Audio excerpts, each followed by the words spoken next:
Welcome back to Second Breakfast and our ongoing coverage of House of the Dragon. I'm joined by Maggie and Tristan as ever. Today we are going to discuss the Season 2 finale, which is called The Queen Who Ever Was. How are we doing, fellas? Oh, I'm doing swell. I'm trying really hard not to be grumpy through this whole episode because I was frustrated by this finale.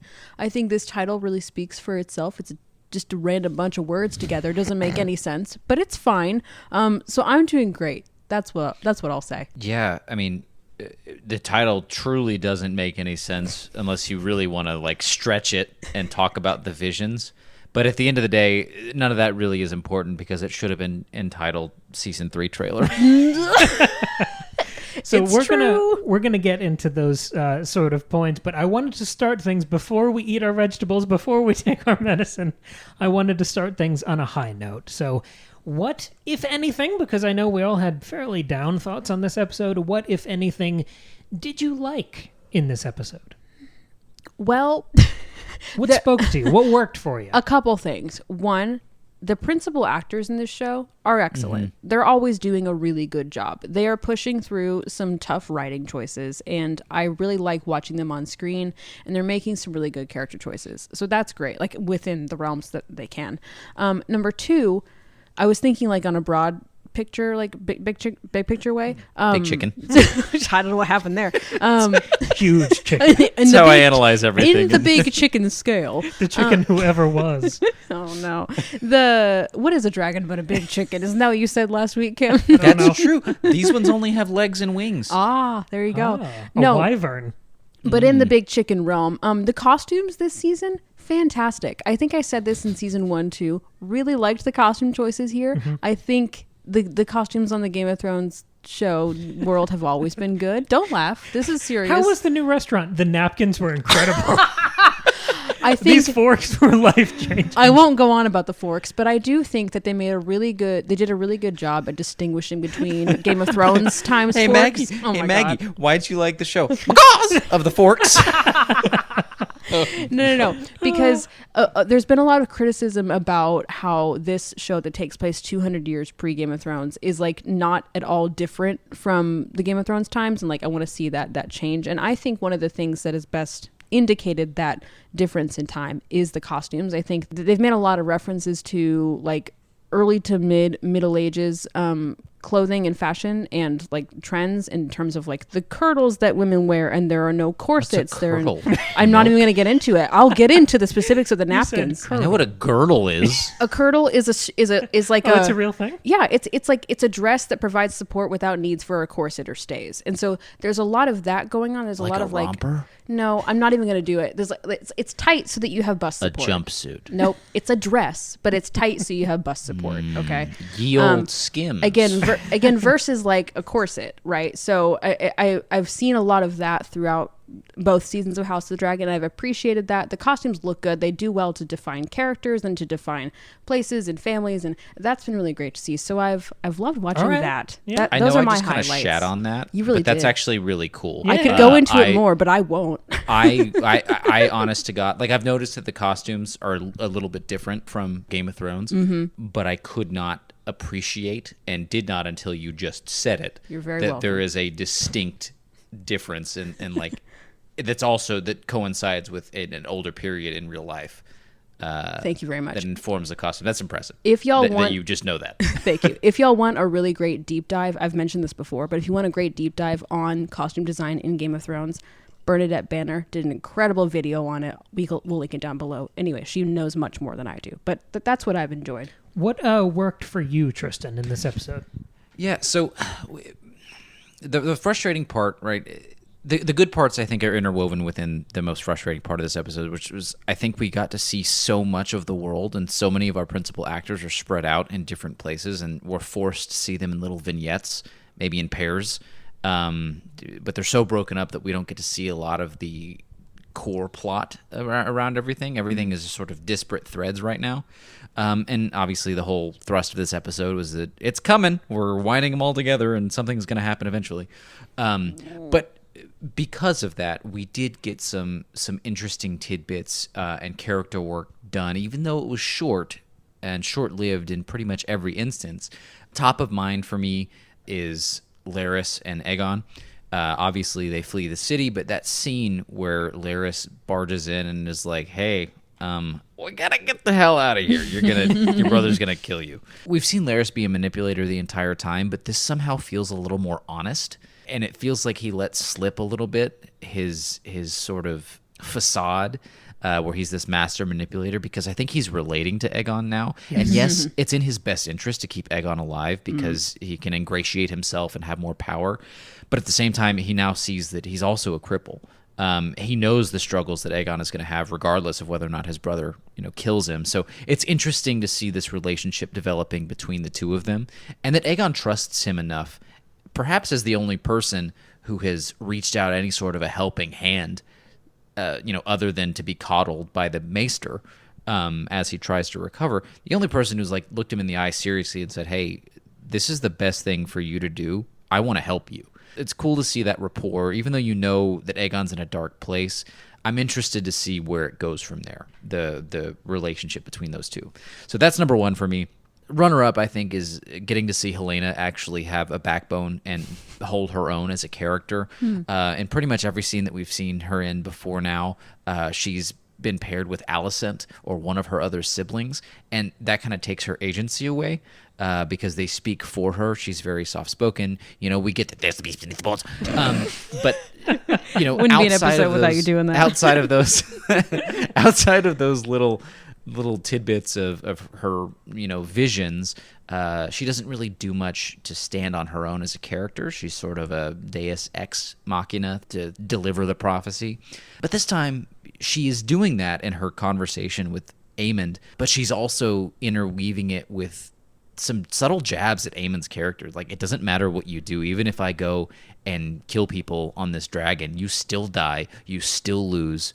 What the fuck are you going to do about it, kind of thing. That was cool to actually see that Halaena can exist on her own. It was kind of earned even within this episode, which we don't get very often. So often we get these contrived scenes between characters that are supposed to have been built over the season, but largely just come as this one twist. But we got to see at the beginning of this episode Halaena saying, I liked it better before, I was happier before I was queen. Halaena is such a forward-looking character by design.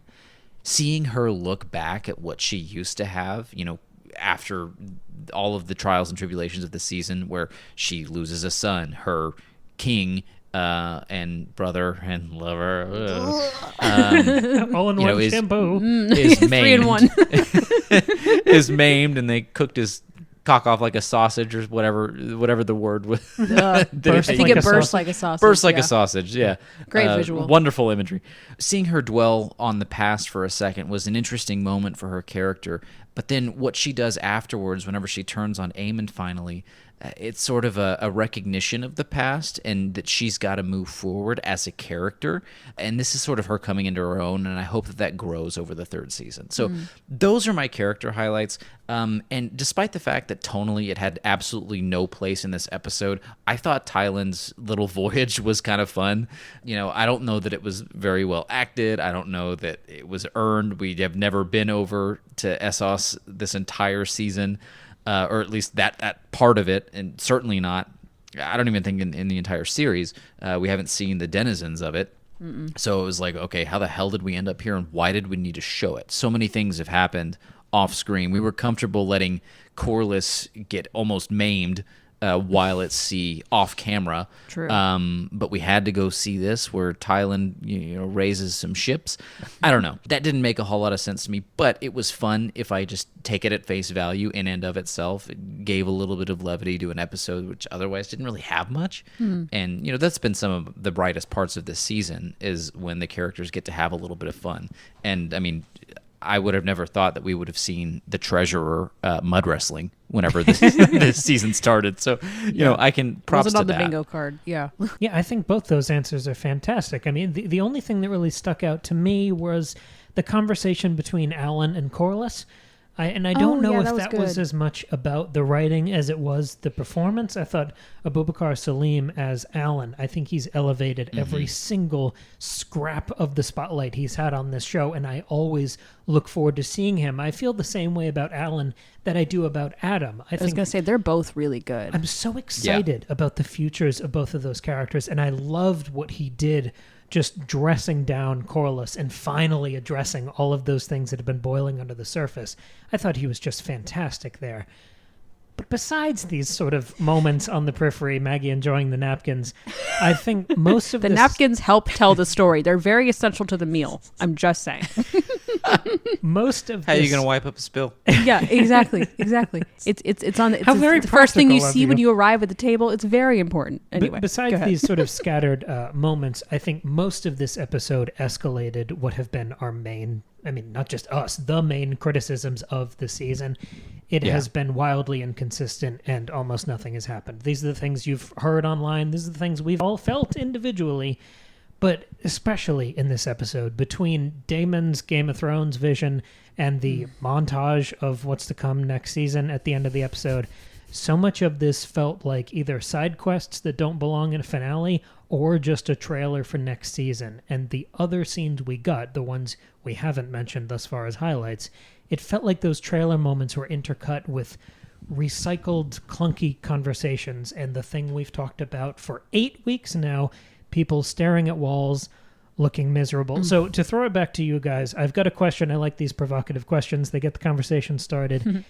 Is this worse than? Is this on the level as Game of Thrones Season 8? It's a tough question because it's sort of not fair, because the worst part about Season 8 for me of Game of Thrones was the betrayal and disappointment when the show had been so good in the past. Was like my favorite show ever, one of my favorite fantasy universes ever, had just like been top-notch prestige TV. It had broken so many records for me. I don't even mean like globally, I just mean for me personally. It was so disappointing that it wasn't anywhere on the level that I was used to and had hoped for by the end. That being said, if you want to look at it objectively, this to me, this season, this finale, or even season 2 of House of the Dragon feels worse than Game of Thrones Season 8, because I feel like the writing and storytelling qualities are pretty much on even levels with each other. But at least in Season 8, stuff was happening.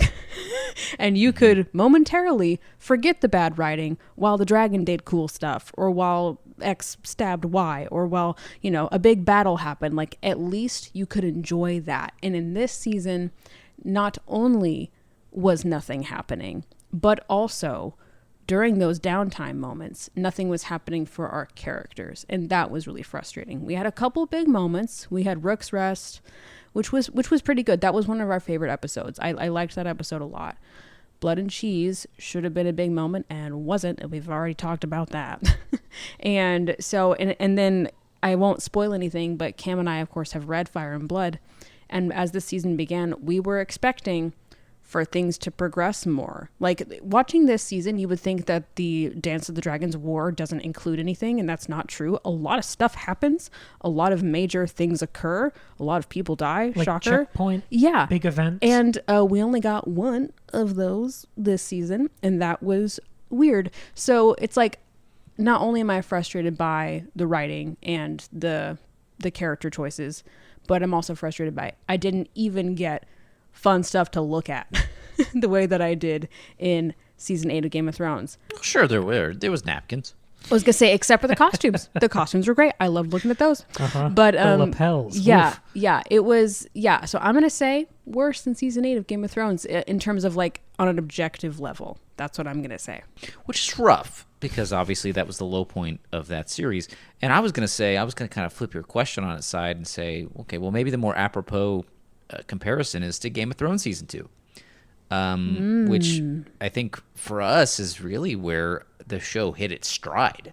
And so, I mean, obviously Season 1 was phenomenal from the beginning, and then it took everything and doubled down on it. in season 2 and really carried through and established what the tone of that universe was always going to be, or would have been had they continued to have George's writing to work from. Regardless of the comparison, whether it's to season 2 or to season 8, and maybe it's harsher to compare it to season 2 of Game of Thrones, I still think it falls short of both of those. For whatever reason, I don't know if it's because the world feels less lived in, or because the characters feel like they have less texture, or because these writers aren't really following the same kind of path that they were able to for the first few seasons of Game of Thrones, because Fire and Blood is a different style of writing, getting a lot of the highlights versus the intense and emotional character moments and character motivations that are written there by George R.R. Martin. As a result, what I think we've gotten is something that feels like Game of Thrones light,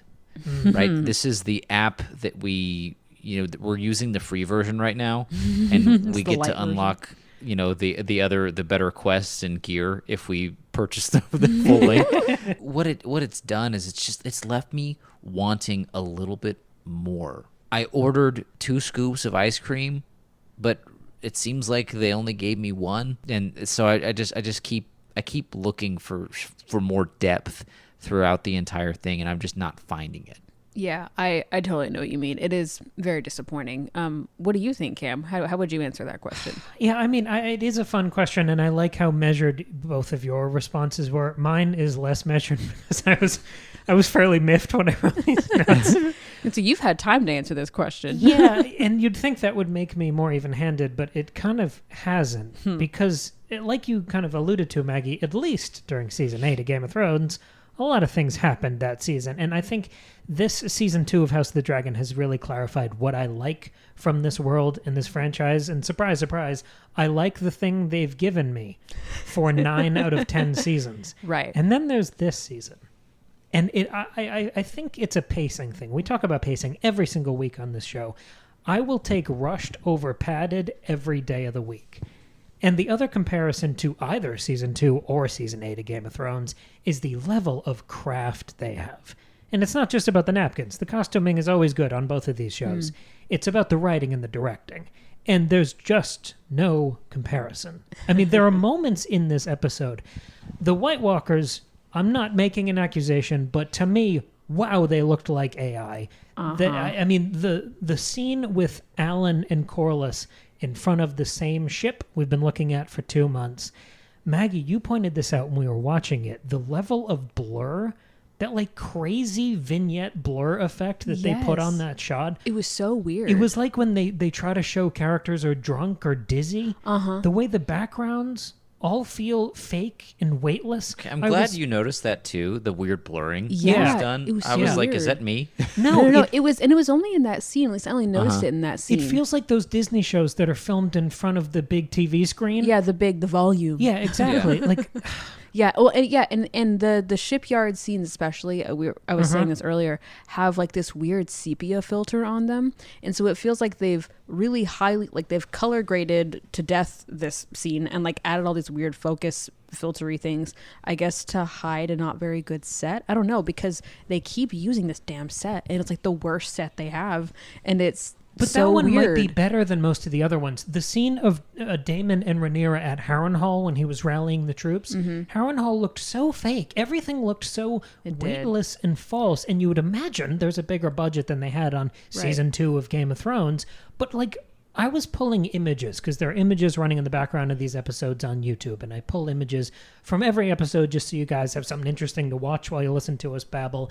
And I was trying to pull an image of Hugh when he woos Vermithor, and the official still released by HBO of Hugh in front of Vermithor looks like he was like dragged and dropped on top of a CGI background. Oh no. There are just moments that are so strikingly off, and I never, ever felt... I mean, every time someone mounts or dismounts a dragon, it just looks fake. And I don't care about that stuff. Those are not the things that get my girdle. It's always about the writing. You guys know that.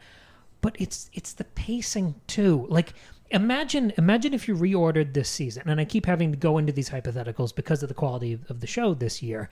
Imagine if we'd had one episode of Daemon setting up the Riverlands. and running off, doing his side quest, and getting his allies. We got so much of that in this season, and some of it was done really well, and it just kind of felt like it depended on which writer got which episode. Jace going to the Twins and locking down that army. If the whole arc of this season was each side, the Blacks and the Greens need to go lock down armies, Daemon could have locked down the Riverlands in one episode.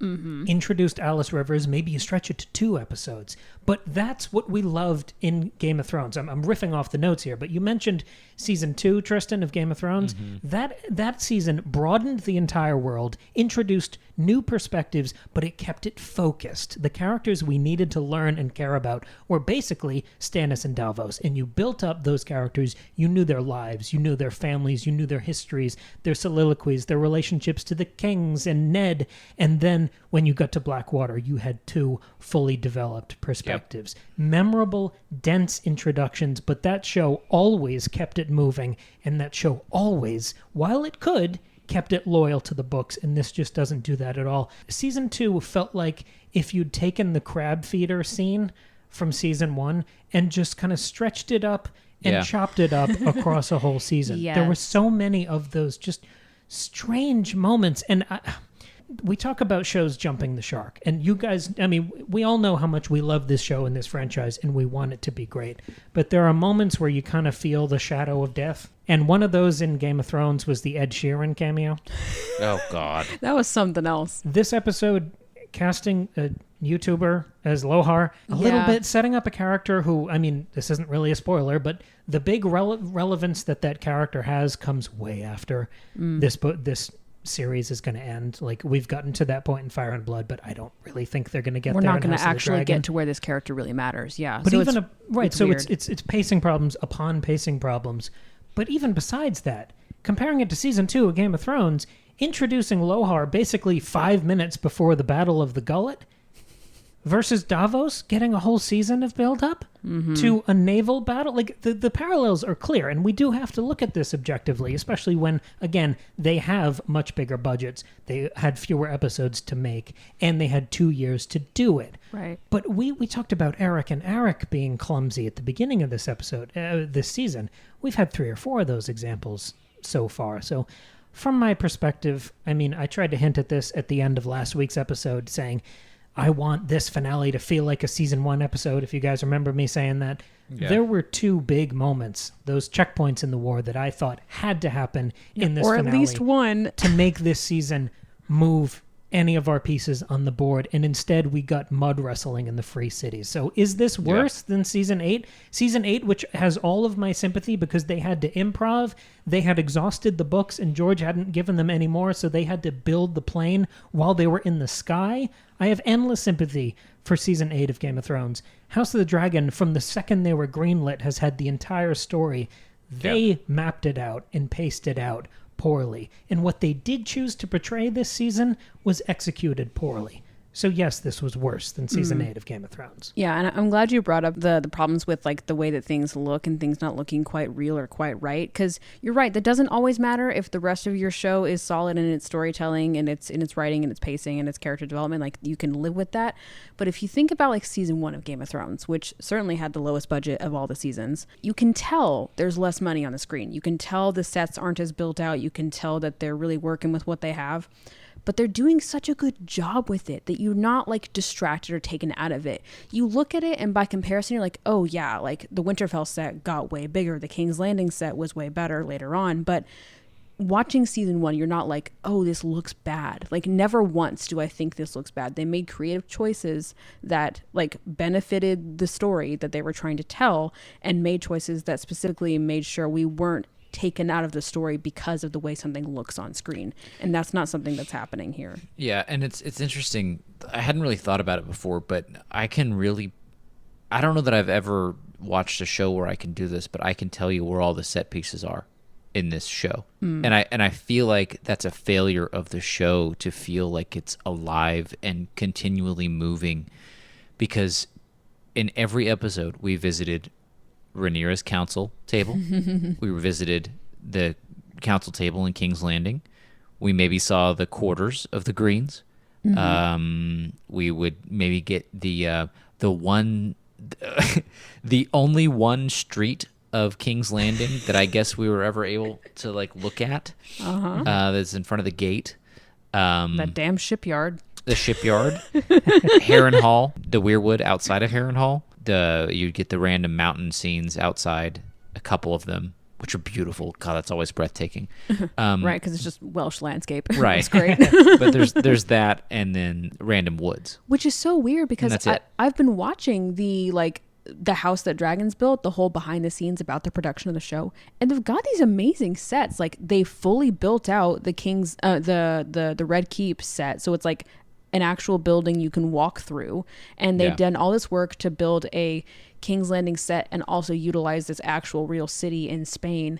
And like they've like done all this stuff and made these amazing things, but the way that it's shot, I guess it just looks like they got the same 4 sets that they're rotating. It's really weird. And to zoom this out a little to something we've said before, from a production perspective, a battle, a dragon, a fun, beautiful new location, especially if you're filming actually in the place, all of those are incredibly expensive. But by comparison, the things that matter, the things that stick with you for a lifetime when they're done well, good writing is usually free. Like, let me drop one example that just speaks to sort of a difference in the level of craft between this and Game of Thrones. We see Aemond order a naval blockade out of King's Landing. No ships can get in or out. They're locking it all down. And then the next scene is Alicent going to the Maester and saying, hey, can you get me to Dragonstone without anyone knowing? And she's taken on a boat and flies over to Dragonstone. How'd she get out? So, like, I get that the Maester did have connections, that Right. maybe he could go a different way or get around the blockade. But just from a basic story structure perspective, imagine if you'd done it the other way. Where you have Alicent go to the Maester and say, hey, I need to get to Dragonstone. He says, okay, I've got a way out. And then you see her little boat flying out into the distance. Then you cut over to Aemond, and he's dropping the naval blockade. And then as a viewer, there are stakes. There's drama where you would say, oh shit, is she going to be able to get back in? Last episode, when she was on that solo existential camping trip, she was saying, do I even want to go back to King's Landing? Or do I want this new life? If Aemond has just locked her out, can she get back? Does she want to get... Is this a one-way trip? Like, you would be excited. And then you would go into that next Alicent scene thinking about things instead of watching a good actor stare at a wall. Yeah. I think that's a great point, because so much of this season has been a lack of true conflict or adversity faced by characters trying to get from point A to point B. Right. Which was a very big part of the actual Game of Thrones. I mean, just think about when Tyrion runs into Catelyn while they're both on the way home in the inn. And then so much of the series spirals out specifically from that instant. It's not a safe place to be. You know, it's not safe to travel the King's Road. There are people who are mugging you, highwaymen, because of the blockade. Conceivably, things are being patrolled, the ship lanes. There's a war going on. Oh, yeah. Oh, that. You know, like... I know, it's crazy that there don't seem to be any stakes, and no one is like there's nothing that's actually like at stake, or there's nothing that's in danger.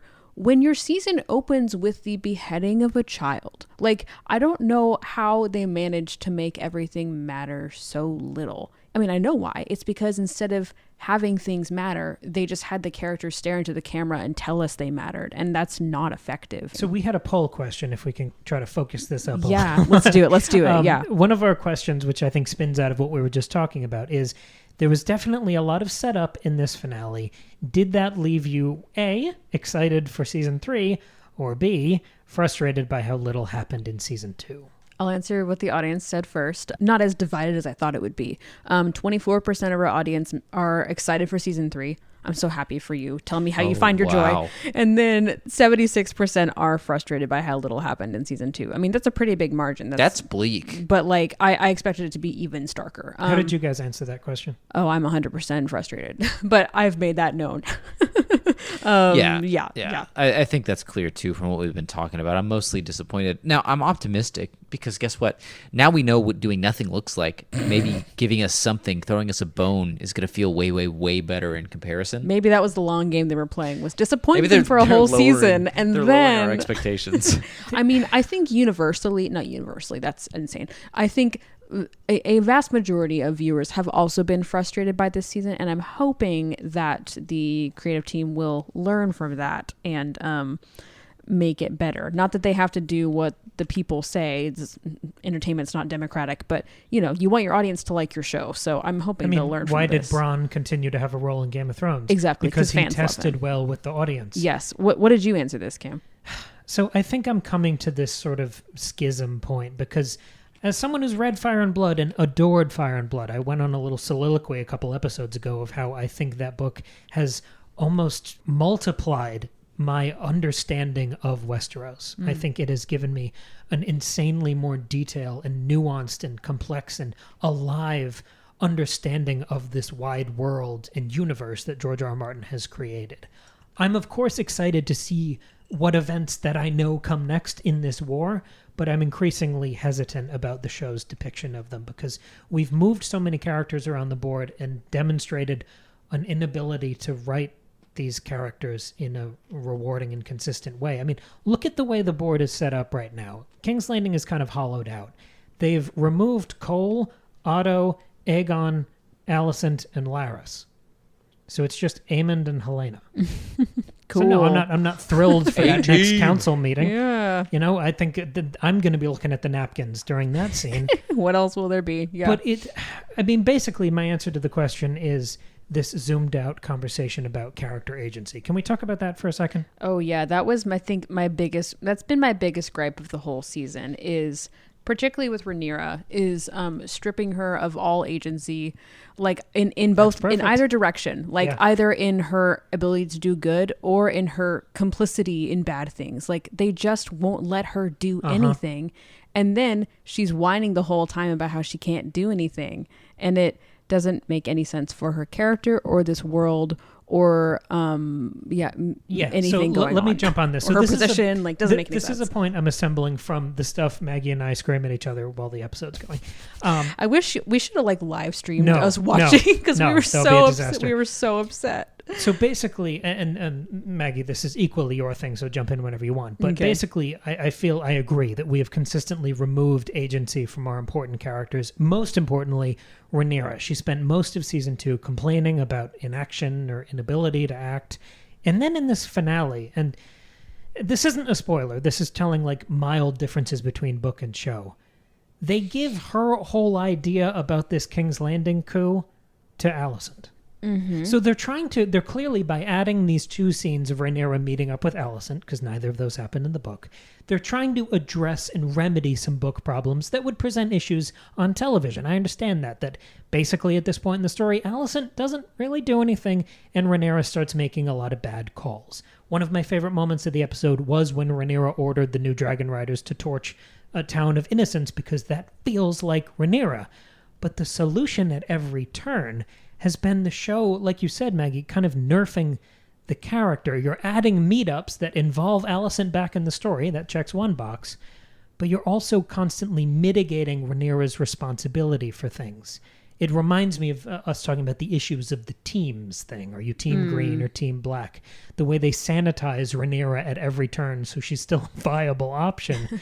The additions of the Alicent-Rhaenyra scenes are interesting. They technically fit within the story, but they always come at the cost of Rhaenyra's agency. It's a problem that's made worse throughout the show, and even in this episode, Rhaenyra does nothing about Ulf's insubordination. She blinks at her advisors like she has all season, just like last episode when she did nothing about her insubordinate dragon keepers. She's still forgetting to make them fear her. Yes, right. She's having her teenage son fight for her instead of her doing it herself. Instead of saying, oh, this writer, that writer doesn't seem to understand book Rhaenyra, we're at the point of season 2 Rhaenyra isn't season 1 Rhaenyra. Yep. Yeah, we have a distant memory of what this character really was to us. And I don't think anybody has an idea of who Rhaenyra is. That's what's so frustrating, because on paper, I'm fine with them making choices that are different from the book. That's what an adaptation is. As we've discussed before, the book doesn't give you quite a whole lot to work with because of the way it's written. It's just about what happens and not about specific characterization and motivations. And so I get that. But they don't seem to have gone in either direction. Like, it'd be one thing if they said, you know what, I don't want to do Book Rhaenyra. Instead, I'm going to make a Rhaenyra who really wants to be this like really good monarch and wants to be for like the good of the people and wants to like feed the hungry and like stop random killings of people and like like have more equality. Like, I can understand the decision to make that choice. I don't really like it, but I can understand that. And if they leaned into that, I would have been like, okay, and like have her do more things than just bring lettuce to King's Landing. The carrots? Yeah. The bag of carrots for Hugh?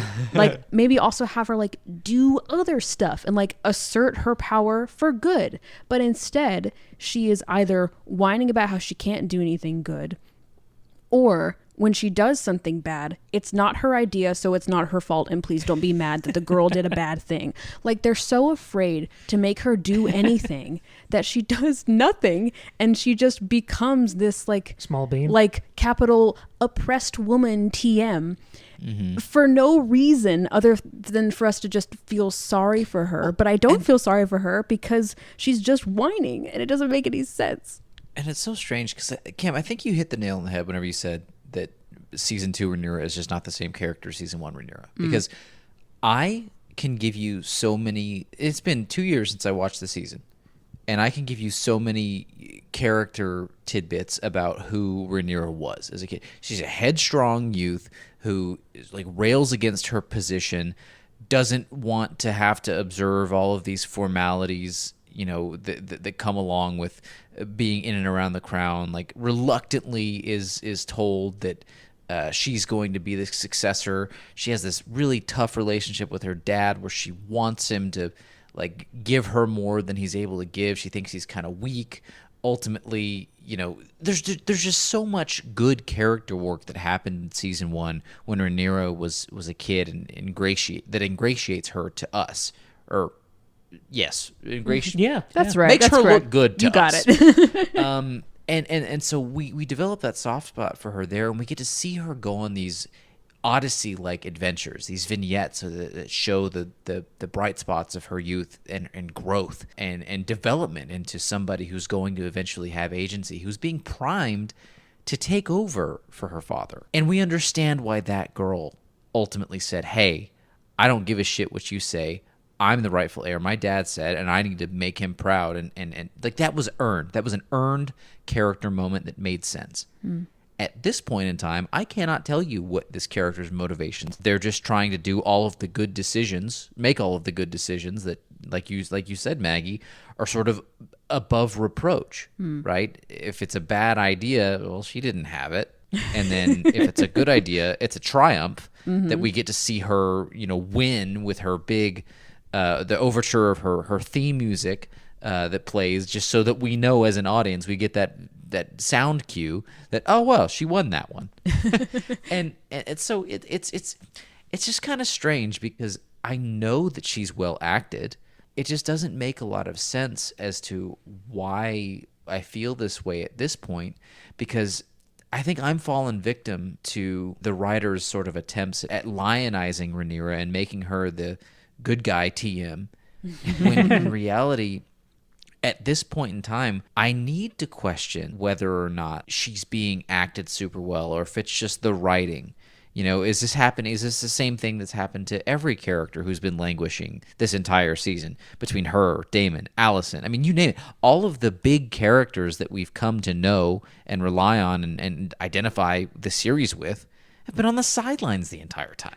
Right. And to talk about like Alicent specifically, I remember when Rhaenyra went to go visit Alicent in King's Landing, I praised that scene both at the time and last week. I said that's like one of the best book diversions that they did, was giving Rhaenyra, like, number one, putting our two characters on screen together. Like, that, we do miss that, and it's good to find ways to do that. But also, it was Rhaenyra doing something. It was her making a choice, taking action, even though it was risky, because she knew it was important and because she cares about her cause and she cares about her relationship with Alicent. So it's like, you know, two birds for her.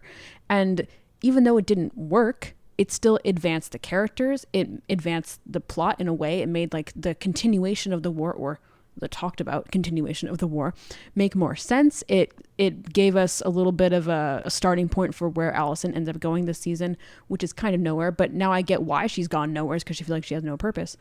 But this scene with Alicent and Rhaenyra made no sense to me, because yet again, it's just stripping agency from Rhaenyra. Feels really, really contrived. Feels like, in terms of plot and logistics, impossible, and doesn't do anything, I don't think, for the characters. It's kind of like anything that it's accomplishing for their relationship was already accomplished in their first scene together in this season. And I don't really see the point. Way more powerful. Yeah. Yes, like other than they were like, I don't know what to do with Alicent. I guess we'll just make her do something instead of Rhaenyra. And then like framing it around this ploy for peace, because we can't make the women look bad, so we have to make sure they're doing the right thing. Specifically, so the writing was very clunky there, because yeah, I, as somebody who has not read the book, I knew that this was not something that happened this way in the book. Oh, damn. I knew that this was not something that happened that way in the book, because Rhaenyra was like, they'll talk of you as a traitor. You won't get any credit for this. Man. And it's like, so I'm thinking her as I'm saying, watching like, it wasn't in the book, looking at the camera. That's me thinking like, okay, yeah, clearly the Macers didn't write about this in Fire and Blood, so this is not canon. No, it feels wasn't. so clumsy. You should not have been able to tell that. And No, I think that's bad. These sort of, they're not characterizations, these mischaracterizations. Maggie, you mentioned a few of them, and I want to talk about Daemon a little bit. I have a little spiel here, but I want to introduce it through the poll question, which was, what made Daemon finally pledge loyalty to Rhaenyra? I can guess how the people answered here. The options were, he realized he really does love and believe in her, or the Ice and Fire vision made him choose the winning side. And I mean, quickly say the poll results. I was going to say, shockingly, 93%, it's the vision that made him choose the winning side. 7% said it's because he loves and believes in her. Tristan has before accused me of writing leading questions for the polls, but yeah, I do that sometimes because they're just transitions into conversation. I will say we did word it a little more with a little more nuance in our discussion, in our planning, but Instagram polls only let you put in so many characters for a poll question, so you got the simplified leading question. Sorry. I think this topic synthesizes a lot of what we're talking about here, because it's the misunderstanding of character. It's the change of character between seasons where they just feel like a dropped ball.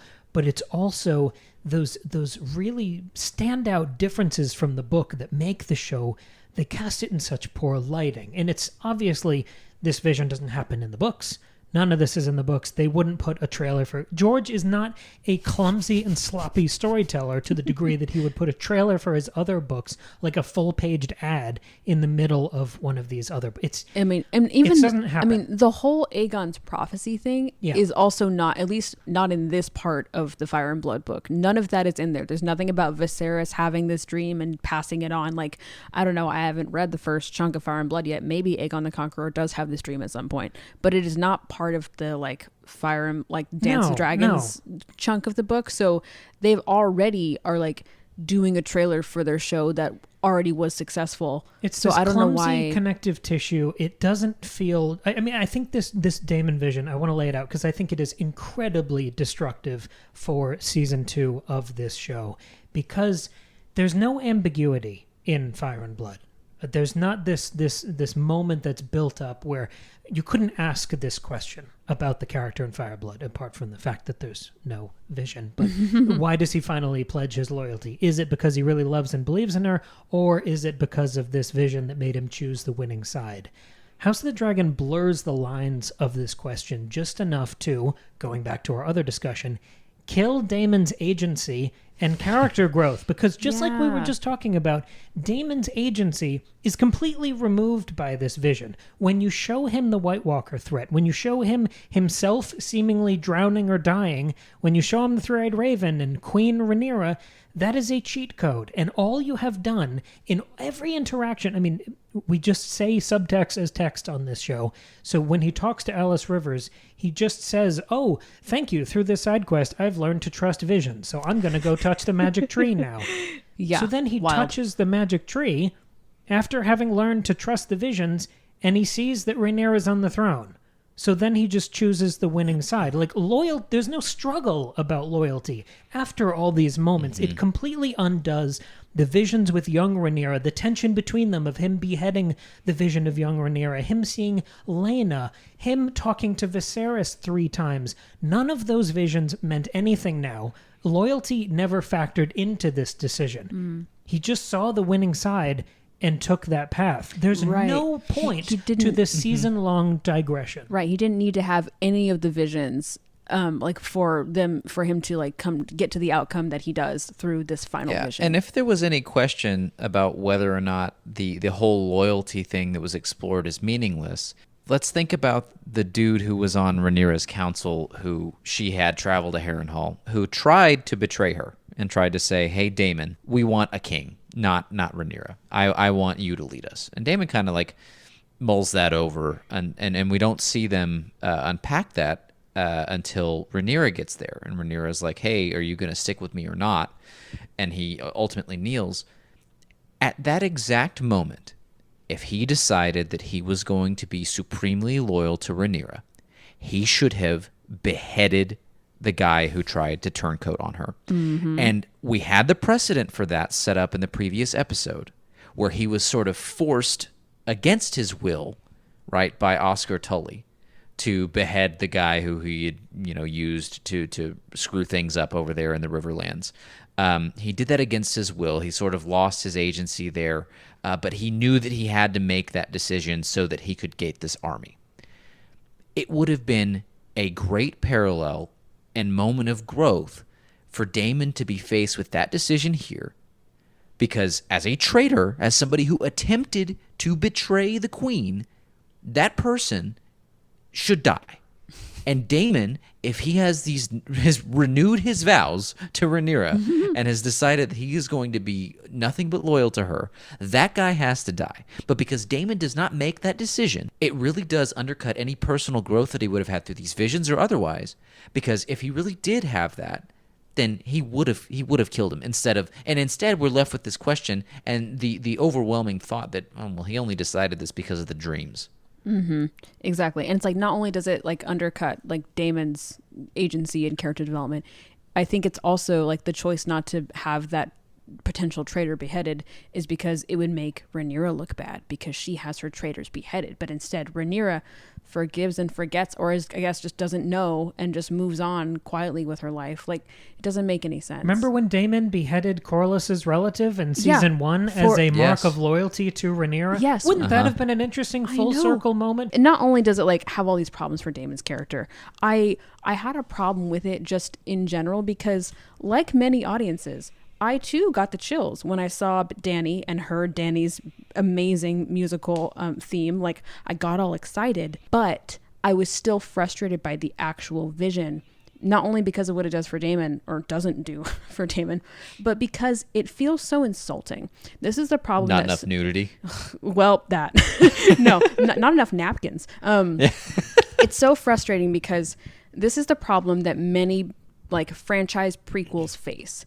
Is the mistake they consistently make is they get a little nervous that the audience is forgetting the connection and has forgotten what got us here in the first place and has forgotten how great the original movies were or the first season was or whatever, because you see this happen in the Fantastic Beasts movies for Harry Potter. You see this happen with the Hobbit trilogy in Lord of the Rings, and you see it happen lots of other places as well, is that we have to make the connection to the original franchise super, super clear. Otherwise, our audience will stop caring.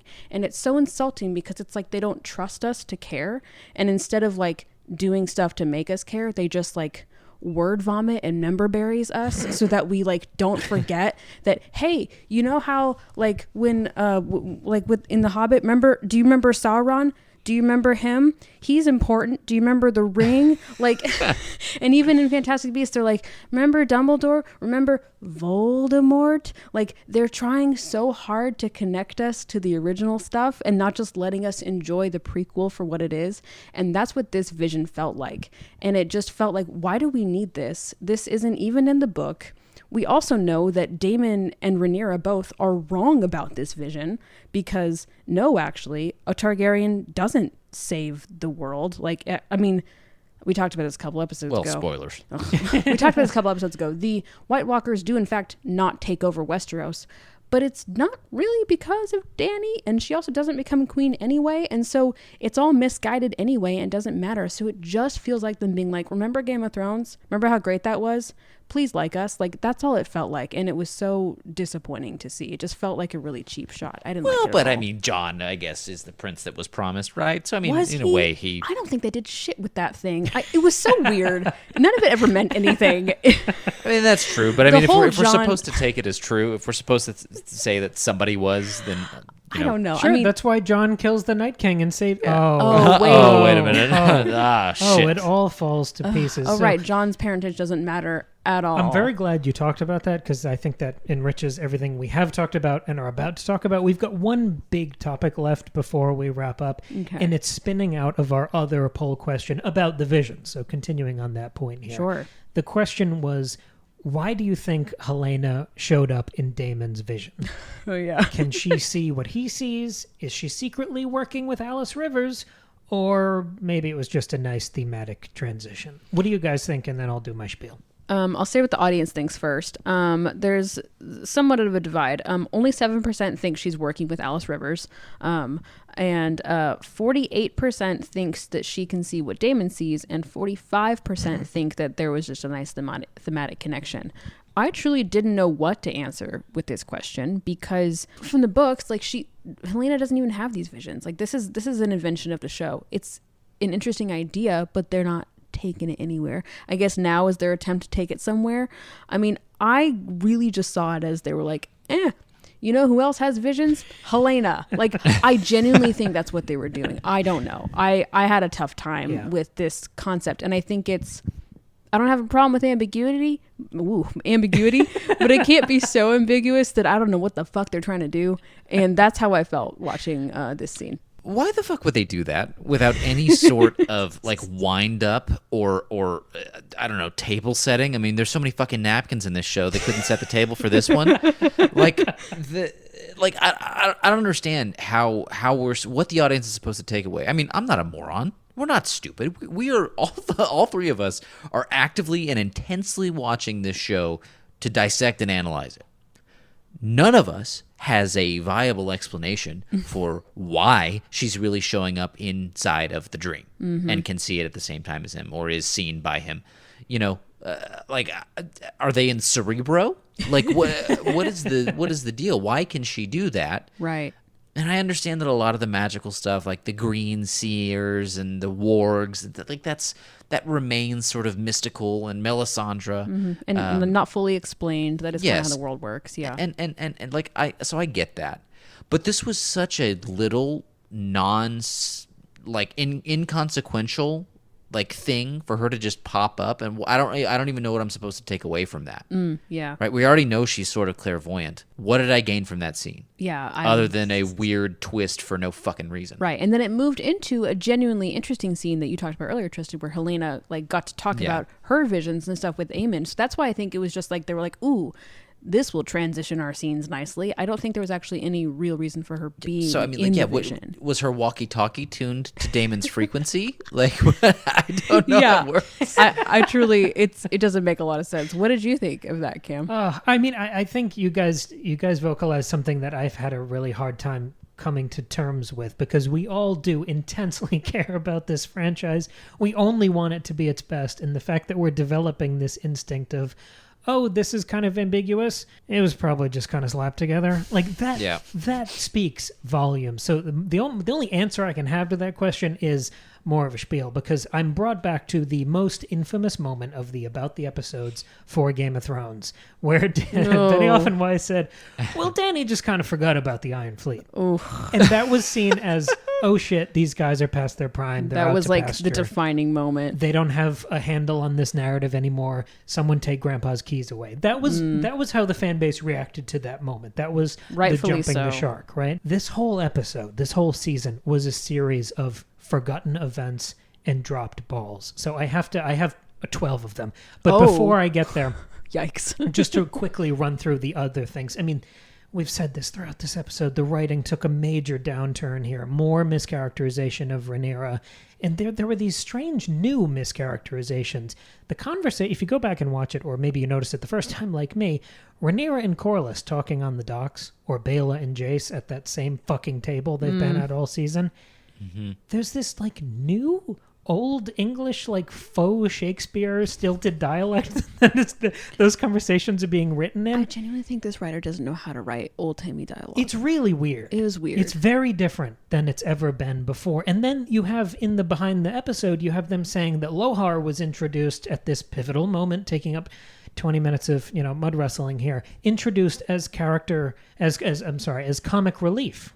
That was the point of the little tangent with Tywin Lannister. Mm-hmm. But, the other option would be to give moments of levity to your existing characters. Yeah, no, we can't have that happen. Like when we rediscovered Aegon because a good writer gave him something funny to say. Yes, right. The reasons we liked Otto. The reasons we liked Viserys. And even genuinely, as sad as Aegon's story has become, when he's talking to Larys, he's cracking some jokes. Yep. He's making fun of his own his own terrible situation. He was except for the weird mud wrestling, he's the funniest part of the episode. So they found a little moment for him. Yeah. They could have done that with their other characters. Aemond is hilarious because he's such a psycho, and they didn't do anything with that. And again, they could have done stuff. We tried to excuse this. We tried to find... Right. We want this thing to do as well as it possibly can. We love the franchise. We love the writing. We're fully bought in here. Last week, we sort of hypothesized about the role the writer strike might have played during this season. I looked up some dates just to sort of resolve that for us. Mm-hmm. The writing for season 2 began in May of 2022. And reportedly, it was done 7 months later-ish in January of 2023. So they start writing the season May of 22, finish it January of 23. When does the strike happen? May of 2023. Oh, they had lots of time. So yeah, they couldn't rewrite while they were shooting. But that's a year. But the writers who wrote each episode could have, met once and talked about continuity. And this is, one single meeting. Just maybe. I'm so glad. I think 45 minutes would have done it. I'm just saying. Every time I go to pull back on a point, Maggie's like the pit bull chewing through the fence. I know that we talk a lot about not being negative on this show, but I'm personally offended by this season, and I'm going to talk about it. And I'm going to do it the justice of disclaimering every time, even though I don't need to, but also of structuring my argument. And here's where I want to get to these dozen things. Okay, because this episode was a parade of delayed reactions. Rapid fire. Lightning round. Abandoned story threads, and I think ultimately that's what tanked this finale.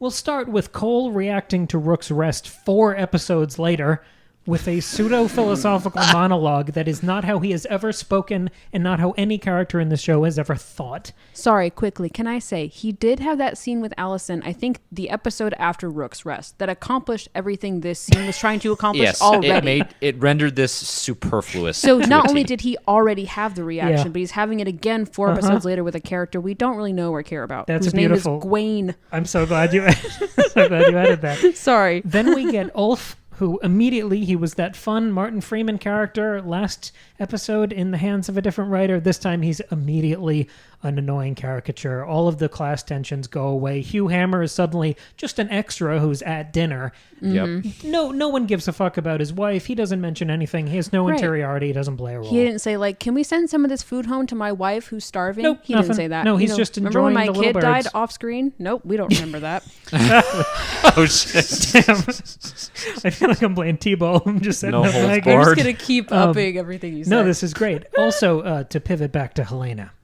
Halaena suddenly dropping into the visions and being important, and suddenly, according to Aemon, being essential in the battlefield, passing over the point that her showing up in Daemon's dreams, if that's actually her and not just like a mirage of her that he's seeing, there's no static between Halaena and Daemon during the vision, which, there probably should be, since he ordered the beheading of her son in Blood and Cheese, which was one of our many cardinal sin abandoned storylines from this season. There's also Rhaenyra and Mysaria. Their relationship continues to never be addressed after the one moment where it's kindled during the conversation where Alicent and Rhaenyra are catching up, and Alicent accidentally confesses to have taken a lover. Rhaenyra doesn't say anything about Mysaria. She doesn't have an uncomfortable look that would let us connect the dots. There's just no continuity there. No, Yeah, because if there was that like romance between the two of them way back in the day whenever they were kids, then shouldn't she feel or bear some sort of guilt for finding another woman to have like been with in some way, shape, or form? Yes, Right. yes, of course. Right, And there then would have been something. later on in that conversation, Rhaenyra quotes the line, which you know is important in the show because they made it the title of the episode, A Son for a Son. No one even flinches, even though that line's a reference to Blood and Cheese, which, Right. of course, in the book, Alicent was tied up and forced to watch. Right. Wouldn't Alison be like, hey, we already did that. Yeah, it already Remember my happened. grandson? Exactly. But there's Doesn't just, matter. There's no continuity. She even so openly nothing lands. even openly in the show, Allison said, I don't care about my dead grandson. I only care about my daughter who's sad. It was weird. Yep. There's It was also weird. Rhaena running away from the Vale host. Remember, she's sent away by the lady with the modern hair. consequences. Oh, yeah. No one no follows one's up. No one says, concerned that the "Hey, royal princess is missing. yeah, we're supposed to be looking after these two baby princes we and can't that one find- princess. Where did the princess go? The princess with white hair. We can't find her. It's so weird. On an empty road. In the red dress and- and white hair. Now all of the nursemaids and the handmaids are going, she went where now? What's going in? Exactly. Like, There's a whole Monty Python what are they spinoff. supposed to do? I just then- like that Rhaena's whole plot line this episode is just like 30-second Yes. scenes of her running. Yes, literally, it's like Lancelot running at She the guards drank in Holy too. Grail. Oh, she drank some water. That's right. So she runs for an entire episode, which kind of reminds me of that other thing where we watched people stare at a boat for 8 episodes. Oh my God, that as the boat ship. slowly approached the river. It's all of these abandoned threads, delayed reactions, drop balls, forgotten events, and then the changes that they make deflate everything that's cool on the horizon. If we spend a conversation between Rhaenyra and Alicent talking about, hey, wouldn't it be cool if I talked to all the guards and then you stormed King's Landing and rode in as a conqueror and no one even fought you, like when Napoleon rode back into power? Wouldn't that be interesting? What would Aegon do? They rearranged the events of the book so that Aegon is fleeing King's Landing at a point where it then deflates whatever's going to happen when Rhaenyra makes a move on King's Landing. It sort of makes that feel frictionless, but also Aegon flees King's Landing at a moment where there's no drama or no active threat. Tristan, you always talk about show versus tell. Laris tells him, hey, your brother is going to want to kill you when he gets back, but that would be too dramatically interesting to show the audience. Yep, So we're going yep. to escape before anything cool happens. And he does flee in the book, but it's at a more exciting time when there are stakes. And then we get back to the prophecy. We evoke the prince that was promised, which goes nowhere. And Jon never gets to live up to the promise Not of only his does entire storyline. It doesn't go anywhere here, and it also didn't go anywhere in Game of Thrones, and they're just reminding us Every of that. time we bring up the Song of Ice and Fire, it just frustrates me. And it feels like this kind of bitter memory because I And know it's this thing they wrote into the it show that they doesn't can't land. undo. And I Yeah. feel like that moment of Dany forgot about the Iron Fleet, like we've had flashes of this throughout season 2. Remember when they said Meleese was like a beloved dragon by the small folk of King's Landing? Right. After she did the Beast Beneath the Boards, blew through the ceiling and murdered how many hundreds Yeah. of small folk during Aegon's coronation? By the way, that's also not in the book. Of course it isn't. And this is number 11 if you're keeping count at home. So much for the Blackwater buildup that I've been trying to manifest for the last 7 weeks. Right. The Riverlands, the whole thing that felt like that would be the equivalent to Blackwater that we're building up, we're getting to know both sides of the Brackens and the Blackwoods. Nope. The Riverlands are barely in this episode. None of those Doesn't matter. characters matter here. They're It just doesn't- here. They're just ready for season 3. And there's no chance. The whole idea of, is Daemon going to go into business for himself, or is he really going to come home and pledge loyalty to Rhaenyra? Multiple episodes in a row have told us that everyone hates Daemon. All of the River Lords hate him. He's alone. No one would ever follow him. There's no real chance that he's going to defect here. So we spend a lot of time with him alone, grumpy, talking to Lord Strong, who then plays almost no role here. And just like we don't get an interesting moment of Daemon beheading the guy who turned on Rhaenyra and told him he should be king, we don't get an interesting confession where Lord Strong's whole entire season-long tangent that isn't in the fucking books could have paid off by him talking to Rhaenyra when she landed and they had their little powwow saying, Right. hey, Daemon's gone crazy since he got here and he's making everyone call him king. There's none of that here, so none of that storyline reaches any sort of crescendo. Instead of the Riverlands being the Blackwater thing that we build up for all of our season 2, In the last 20 minutes, we throw a Hail Mary and say, oh, no, actually, we're going to do a Blackwater, but it's the Battle of the Gullet, so here are all these people on boats that you don't know. And now you're going to watch mud wrestling celebrity cameos, and that's your Davos. You have 20 minutes, go. Yeah. Like, putting all of these 12 pieces together after 8 episodes of talented actors staring at walls miserably, something feels off, and I think it's approaching the point of feeling broken, because the pattern of these things, us developing these instincts of, oh, it was probably just fucking thrown together, we're losing that investment in faith in this adaptation. When I got the Rhaenyra Daemon reunion, when I saw Alicent's despondency, it just felt hollow. It felt deflated. The Ophelia thing meant nothing and went nowhere. Yeah. The Viserys visions meant nothing and went nowhere. The lasting effect of this bad pacing, of this inconsistent writing, is a leaky balloon. And here at the end of season 2, most of the energy and momentum of this story feels like it's been lost. And the lasting image I have of this season is not from this season.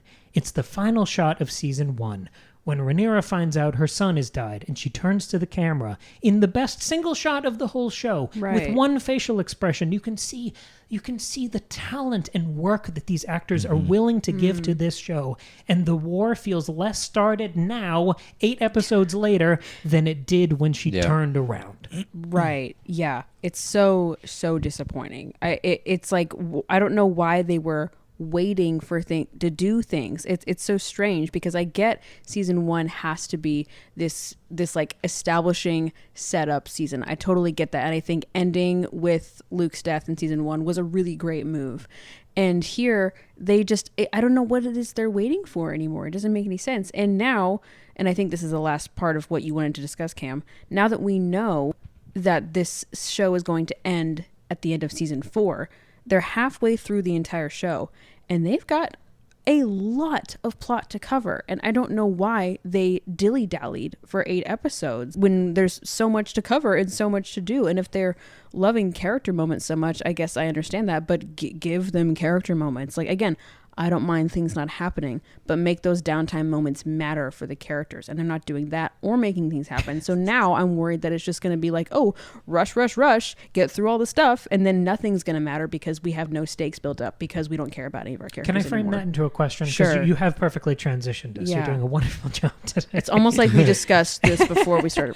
But seriously, that was the announcement yesterday, when you guys are hearing this episode. House of the Dragon is officially ending after 4 seasons, which, from what we've seen in the books, if you're going to do like season 1 pacing storytelling, you could get through all of the stuff we need in like 3 or 4 really terse, greatest hit sort of seasons. But I can tell you definitively, as someone who has spent weeks and months in this story between House of the Dragon and Fire and Blood, there are half a dozen characters that we spent time with in this episode who do not matter.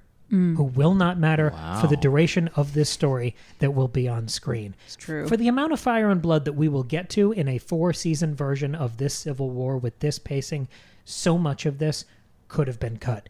You don't need to know anything about the Free Cities. Like, it's all of the things felt like side quests. Yeah, they're kind of fucking side quests. So the question to ask you guys, does this restriction, this announcement of 4 seasons, does this encourage you or discourage you? Is it a sign of confidence in the direction of the creative team, or is this HBO cutting their losses? What do you think? I think on the one hand, it does discourage me because of what I just said. It's there's not enough time to get through all the stuff that they seem to be taking their time getting through, and I'm worried it's all going to feel rushed. And season 8 of Game of Thrones is going to feel like that. Nothing's going to feel earned. It's all going to feel rushed. But at the same time, I'm kind of encouraged because it means they don't have time to dilly-dally like they did in this season. So maybe they'll get the fucking hint and move things along. So it could be good. I mean, I've given up on this show being as good as I wanted it to be when it started, and even before that, when it was announced. I don't think we're ever going to get to what I wanted it to be. That's fine. I'm going to let that go. But I would hope that it can still be kind of good, for these standards. And I am maybe having a little bit less time than maybe they thought they might have could help. Well, first I want to pick up your point. To your point where you've given up on the show being as good as you wanted it to be. I mean, I would take that a step further and say that you've given up on it being as good as it was. Because season 1 was pretty phenomenal, I would say. I mean, most of our conversations about that were thematic. They were analytical. They were about the characters. They were about what it meant in the world. Now, all of our discussions have sort of turned into a critique about the writing because it's so apparent. It's so there, right? It's like one of those things that when it's going right, you almost don't talk about it at all, but because it's assumed. But when it's going wrong, you almost have to address it because you can't. All of your opinions are informed by that one thing, and I think that's the writing here and the pacing. And so that's what I think. I think it really started off in season 1 very good, and this was a colossal step back in season 2, just between pacing and how few real character moments there were, despite the fact that that's what they tried to make a lot of this season about. I mean, if you're going to be stagnant the entire time, you really have to put a lot of the burden on your actors and on the scenes and the way that they're written to carry you through and be interesting enough to keep an audience of millions engaged for 8 weeks. They didn't do that.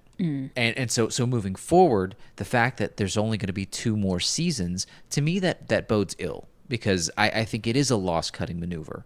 Because at this point, if the approach that they were going to take was to move at a glacial snail's pace, they could have spread this out. And if there are so many more events in the chamber, like you guys are talking about, they could have padded this out for another 6 seasons. The fact that they've done this, they've dilly-dallied, as Maggie so eloquently put, for an entire season, and now they want to get through what seems to be, 60%, 80% of the rest of the story in 2 seasons. That means that they no longer have the desire to just sit here and languish and like watch the cash roll in, because I think that they know that the returns are going to diminish if they approach it that way. So as this experimental season showed. And unfortunately, I hate that I'm vindicated again, because I said at the very beginning of all this that I don't know if they were going to handle the transition from vignettes and highlight reel first season that benefited from being able to jump around the timeline to having something that was continuous. And lo and behold, they did not know how to write that. They did not. Yeah, I think you're right. I mean, I get them changing up their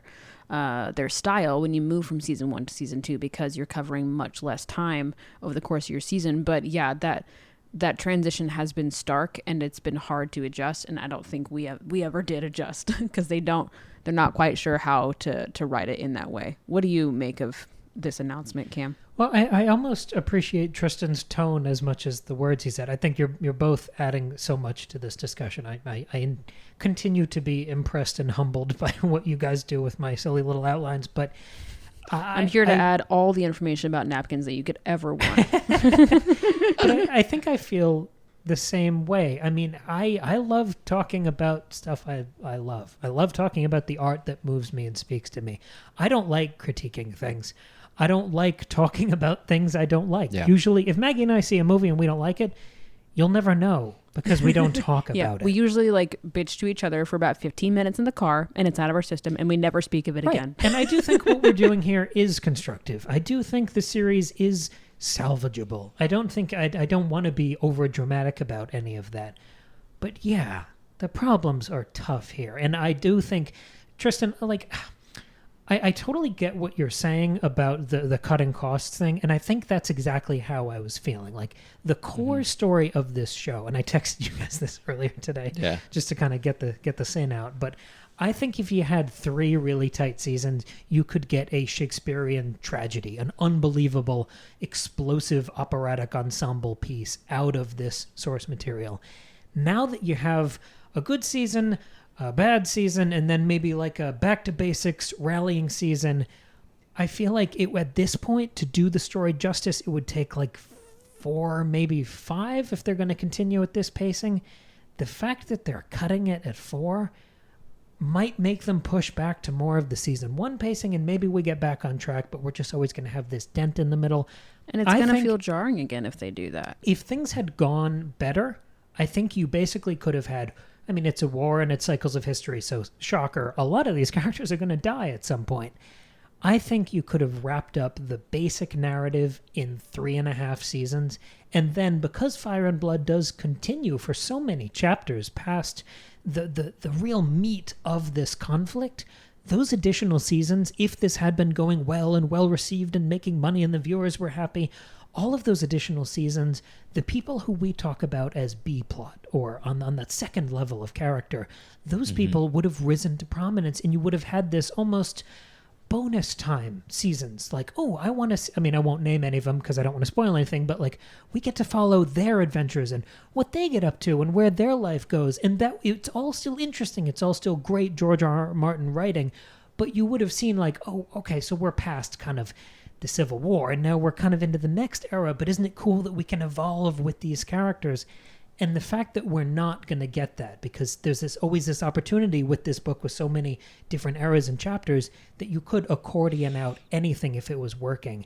Removing that possibility after season 2 does speak to something fairly dire on the business side. Yeah, so I don't know. I'm trying to feel optimistic about the show, but I don't think HBO feels the same way.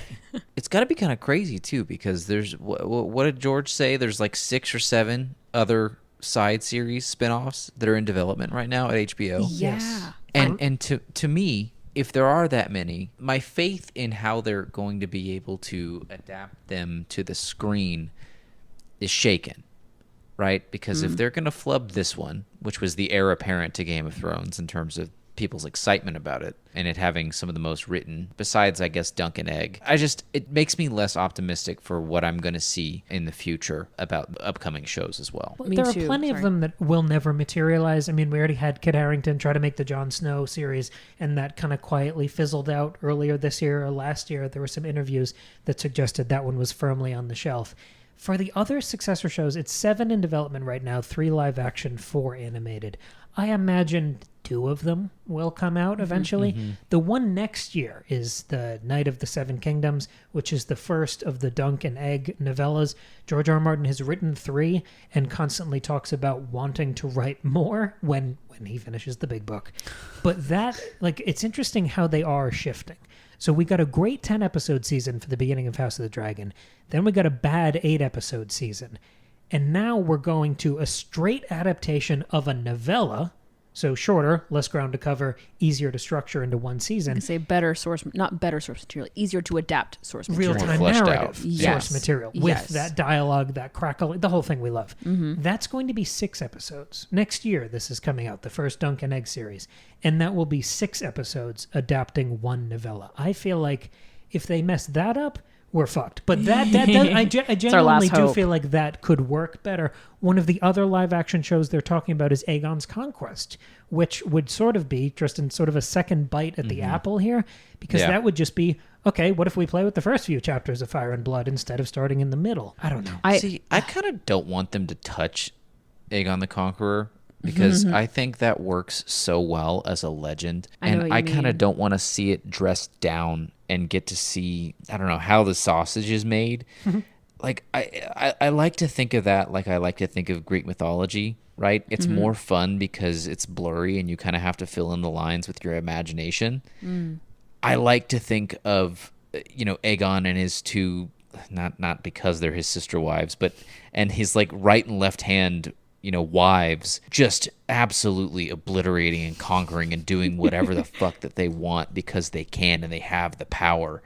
And like that power fantasy of like, whoa, it's like wild that they were untouchable and were able to do it. And that they, inevitably some of them die and they die in a bad way. But like, it's a really cool fantasy to think about, right? Just these platinum haired like sister wives, like them, the 3 just riding in on their dragons and taking over an entire land because they have absolutely no idea what to do against that kind of thing. That's a cool image to think about. Very epic fantasy to visualize in your mind. If they try to bring the realism that is the world of Westeros to that story, I think you can only do it a disservice. Yeah, I agree. I would be nervous to see that. Also, I mean, based on how this show has gone, I feel like they're going to be nervous to make the Targaryen sister wives mean. And so they want to make sure the women don't do anything wrong. So it's going to be that, like, I feel like they're going to spin it around as like, they're these like oppressed sister wives that have to fight against the evil tyranny of their brother husband. And it's going to be like, I don't trust these people. to do. I mean, it's not the exact same creative team, so maybe we'll get lucky and we'll have But it's the better studio people that on. hires them. Yeah, and I've, and George R. R. Martin has been less involved in Fire and Blood, in House of the Dragon than I think we were hoping for. I think that's been a big problem, is that in season I don't one... know. I hope he's as little involved as possible. Write the fucking book. Well, yeah, I mean, there is that. Like, please, for the love of God, write your book. He's doing his best. But I remember in season 1 of House of the Dragon, we were so excited. We were like, finally, the creator is actually involved. Like, we were comparing it to The Witcher and how that's a rough adaptation because it is completely ignoring a lot of what the original author wrote and intended. And so we're like, oh, great. He's got a created by credit. He's on board with stuff. He's not like in the writer's room all the time, but he's involved. And we've seen that he's become less and less involved, likely because of creative differences. And now you're like, oh, just like at the end of Game of Thrones, when they pull away from George, things go south. And so there's no way George can be, directly and seriously involved in all these projects ongoing. So I'm nervous about it. I feel like it's becoming the Star Wars sandbox where you just pull in random people to play in the fun little universe that is Westeros and do whatever you want instead of adhering to like original source material or original themes or ideas or styles. Dangerous, exciting, fresh storytelling. So right. I have a counterpoint that might be kind of a ray of hope and sunshine. Maybe we can end on a higher Yeah, note let's here. do that. Tristan, how about this? Because I think you're totally right about Aegon the Conqueror. It needs to have that mythic quality. And I think even hearing like his daily conversations, I don't want to know what he had for lunch. I don't want a TV show about that, but I want I want those sweeping visuals as like a wallpaper on my computer. So what if, because when I'm thinking of mythic, epic level storytelling and visuals in Game of Thrones, I'm thinking of the Battle at the Wall or the Battle of the Bastards or the Battle of Winterfell. I'm thinking about Miguel Sapochnik directing. Any moment with Jon Snow. Yeah, exactly. And he's good at that, right? He seems to center things appropriately. And remember, he was the co-showrunner on season 1 of House of the Dragon, which was great. He left and it went to shit. So how about we take Miguel Sapochnik, we let him oversee the writing and direct a movie of Aegon the Conqueror. You give Henry Cavill as much money as he needs, and you just go to town. Can you imagine that? Yeah, because I've only read like a chapter of the first chunk of Fire and Blood, so I don't know the whole layout of Aegon's Conquest. But I can't imagine you need a whole show for that. I think you could do 2 a hours? really tight, awesome, again, like, best moments, like greatest hits, best of, like, again, give it that mythic quality movie. That would be way better. I like that. Yeah, open it up in the middle of one of the not the first battle, but one of the first few battles where everyone's sort of being taken by surprise still. Everything's burning. You open up on like a soldier who's just like pressed up against the wall, like trying to not get dragon fired because there's absolutely nothing that you can do. It's like hopeless. Yeah. Right? I mean, that kind of thing writes itself, right? If the idea is you can't really focus on Aegon and his wives as perspective characters, but they can sort of exist as this, these Greek gods that are just descending upon society unknown to most of the people. I think you could even do a like Lord of the Rings style prologue about the doom of Old Valyria, right? Like you could, again, opening it up. I mean, that prologue accomplishes so much in Lord of the Rings, but one of the things it does is it gives the whole story this mythic quality, this legendary feeling. So that would be a great Let way. Emilia Clarke do it. Sure. Yeah, you can lean in. That's fine. Go for it. So I think it's a good sign that the second season of House of the Dragon left us fantasizing about a different team doing an Aegon the Conqueror movie. Yeah. I mean, bodes well. Yeah. We've gotten to the point where I started these 8 episodes we've done on this season. I started by saying as much as I enjoy these episodes, I really just love talking to you guys about it. And now we're at the point where the only thing I enjoyed about this season was talking to you guys about it. So I don't know. Thank you very much for listening at home, for joining us on this journey. I hope you found some analytical or cathartic value in these discussions. We put a lot of our collective backs into this. And this is not the end of us talking about fantasy. Of course, Maggie and I have our Game of Thrones episodes every single Friday till the end of time. And we've done 11 volumes so far of Fire and Blood over on Patreon. We also did all of the Lord of the Rings books. We did all the Witcher books. And of course, we have plans to bring Tristan back into the fold for more episodes. We were talking about our next episode just before we started recording this one, so there's a lot more that will come. We will have a collective sorbet. We will cleanse the palate and move forward with, I mean, a billion million. If we were all immortal, we would never run out of great art to talk about together. So fear Truly. not, this will pass. Yes. Cam and his two hopefully it'll sister improve. wives conquering the fantasy and analysis. Damn, I wish we could introduce you guys. Is this the part where we reveal that I'm actually your sister? Wouldn't that be fun? Oh my god. Spoilers. Spoiler. That's why I've been so pro incest this entire time. If you've listened to our entire House of the Dragon journey, thank you so much for sticking with us. We've appreciated that. Let us know what you all thought of House of the Dragon, of this season, of this finale, of anything in between, any of the points we brought up. What do you think about napkins? How important are they? I would love for you to know. If you got this far in the episode, is there a napkin emoji? Leave like a fork emoji or something. I don't know. Figure it out. Did you know what a curdle was before this episode? Did you, in fact, know what a curdle was? I'm Leave still a little comment hazy. below. We'll do a separate episode where I talk about medieval fashion. Genuinely, maybe we'll do that for the Patreon. I would love to have a whole medieval fashion moment. We can talk about it. But anyway, thanks for listening. Like and subscribe and all of that. This has been fun. Yes, we'll be back in just a few days with another brand new episode.